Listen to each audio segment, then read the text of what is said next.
I may or may not have overdrafted my credit card by $1,000, but that's neither here nor there. I'm actually sharing that because I am going to show you how I'm getting myself out of this rut. Now, for some context, my name is Levitia, and if you cannot tell by the look of determination on my face, I am a CEO.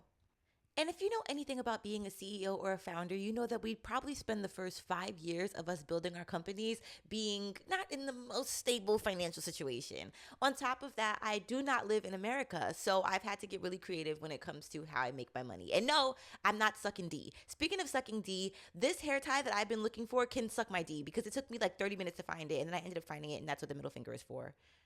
I had to stop to take some grounding somatic breaths because, like, what the hell was that? But, then I got tired and then I just knew I just needed to do stuff because my bank account was defaulting. I don't even know if defaulting is the word I was looking for. But, anyways, long story short, today I am going to be shooting some auditions for myself because I just signed up for a casting agency. Now, if you know anything about me, you know that I've been acting since I was like 7 years old. But your girl needs to be able to fund her company. I can fund my life, but funding my company is a totally different story. And all of these financial pauses that I need to take to be able to sustain myself is what's taking me so long to officially launch the Oasis. So I decided to just give y'all some inside scoop on what's happening. And I figure my company is based off transparency. So I have to be as authentic as possible about this journey. And part of that journey is the fact that my credit card has been overdrafted.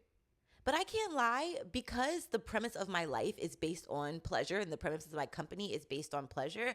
I could not find a job that wouldn't bring me pleasure. I could not do a job that wouldn't make me excited to go and get up and be alive for this job, for this position.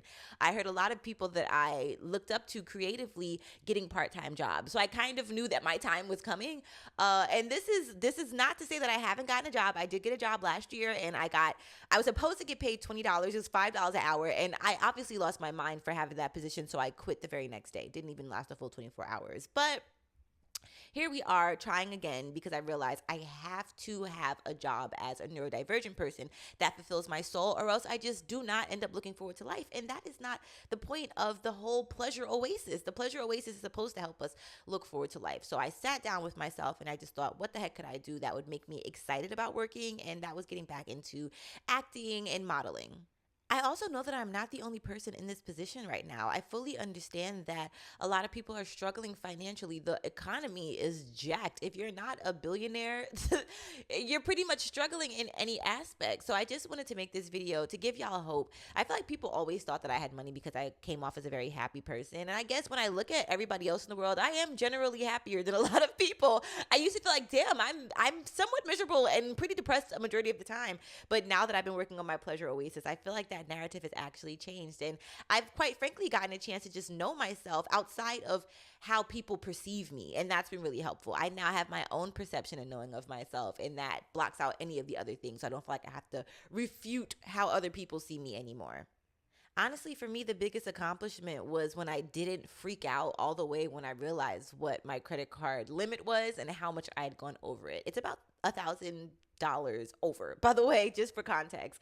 And yeah, I had to make things work to be able to move forward with my job and with my own job with the Oasis. So yes, I had to invest in a couple of things like this mic that I'm using right now that contributed to the overdrafting, but it also is helping me make amazing quality content now. And it's a long time coming. So I figured I just needed to invest in myself and go for it. Now, this might be me living delusionally and great because when I live in reality, I have a lot of freaking anxiety. So I think that that's why when I saw that my credit card went over, I only panicked. I would honestly, transparently say 1%.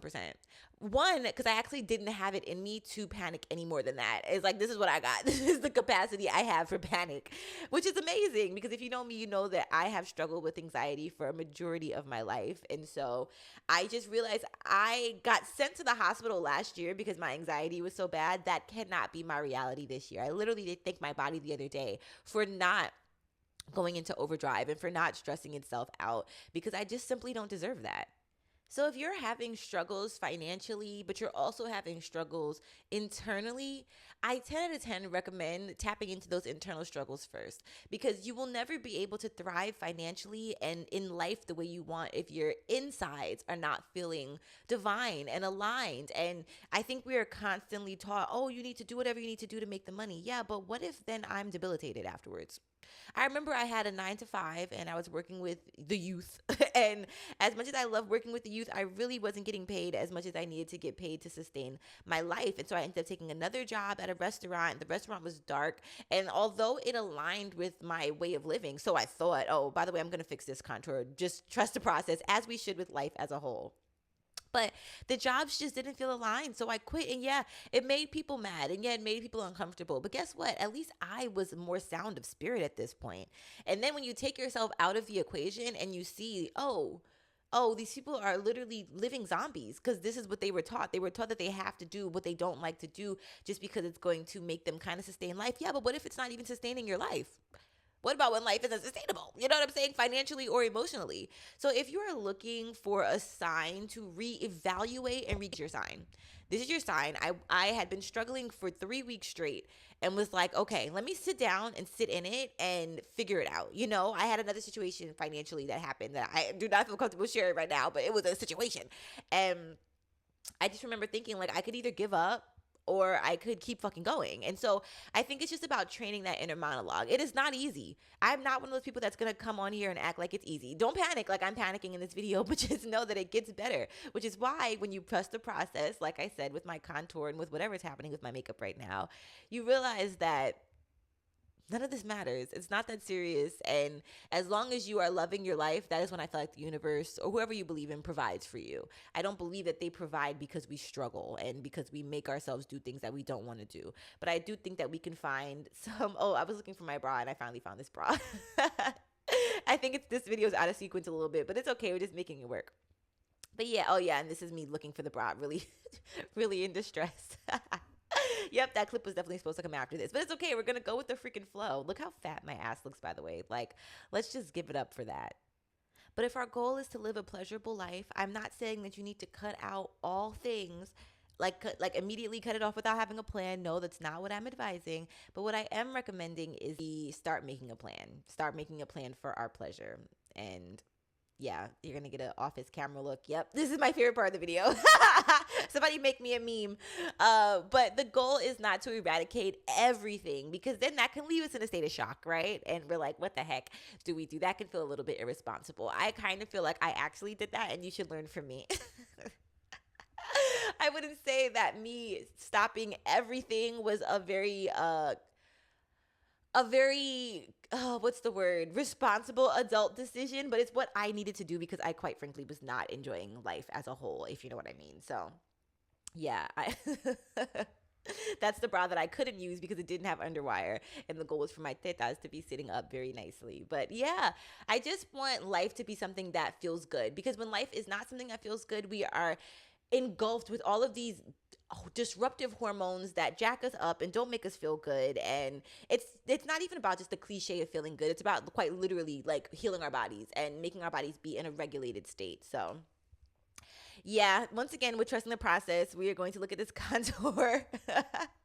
I didn't even look at the YouTube videos the way I said I was going to practice this. I just kind of went for it. So let's see how this ends up going. But you know, it's not looking the way that I think it should look. And that's a metaphor for life. Life is not going to look the way that we think it should look right away. But if we create the plan, and if we create just 5 things, find 5 goals that you want to give to yourself. Okay, I know that I want to make this amount of money, and I know that I want to be very happy while doing it, and I want to be excited when doing it, and I want to feel like I'm contributing to something good. Okay, how can I start building a plan to make this be my reality? So for me, I knew that acting was exciting for me. I also was excited to meet new people, right? It would give me the chance to travel, and that's really fulfilling. And then I could also work on my oasis while doing this. So it's not like it's going to put a major pause on things. I wake up in the morning, I film my auditions, and then I pay what I need to pay for the casting. Now, granted, let me just correct this. I pay for the casting website. You should not pay to audition for a role. So that's just what it is. But yeah, I think that's an investment though, right? Because I wanted to sign up for remote jobs, and then when I signed up for the remote jobs, they literally wanted me to pay $5 a month or a week or some crazy shit like that. So I didn't end up doing that. But what I did end up doing was signing up for a casting website that was going to provide me with a lot of frequent jobs that I could do. and hope that I get my return on investment. So this month I booked a job, so I'm going to be able to get my return on investment. Okay, it makes sense. A part of me kind of wants to just sign up for the yearly plan, but I think that yearly plan is like $300, and that's why I feel like things end up not working out for me sometimes, because I dive into the deep end when I should really take it slower. So I'm gonna stick with the $30 investment for the month, and if that becomes something that is just not aligned, like I don't book a job, then that'll be my sign from the universe. Okay, this is no longer aligned for me. But I just figured I had to commit to something for a month and be dedicated to it, and I feel like it is working out. So I think that that's a big part of the creating the pleasure plan. Just give yourself 5 goals, 5 loose-ended things, and then as you sit with that, then start thinking, how can I slowly start fulfilling these minor goals? Okay, let me think. If I want to make money quickly, acting may be a good idea, but let me also know that I'm probably not going to get paid out until the next 30 to 60 days, and I may have to invest less time. I'm so silly. I may have to invest less or more time depending on what the circumstances are. I don't even know if this is making sense anymore, but I just felt like I need to wrap this up because I think you get the fucking point. Like, make a plan and then find ways to loosely like add on to that plan. Like, literally write 5 things on a piece of paper and then draw lines out from those 5 things and say, okay, how can I achieve this? I would just like to give another shout out to my fabulous thick self, and my fat ass. Okay, so this is me about to shoot these headshots, and y'all, when I tell you these headshots are freaking hilarious, I will post the actual headshots on my YouTube, but they came out beautifully. The hilarious part is when I tried to use AI, which you will see at the end of this clip. I'm gonna wrap up this video by just saying, who is this? Who is that? Look at me, like, what? Oh, I'm running out of time. Okay, love you.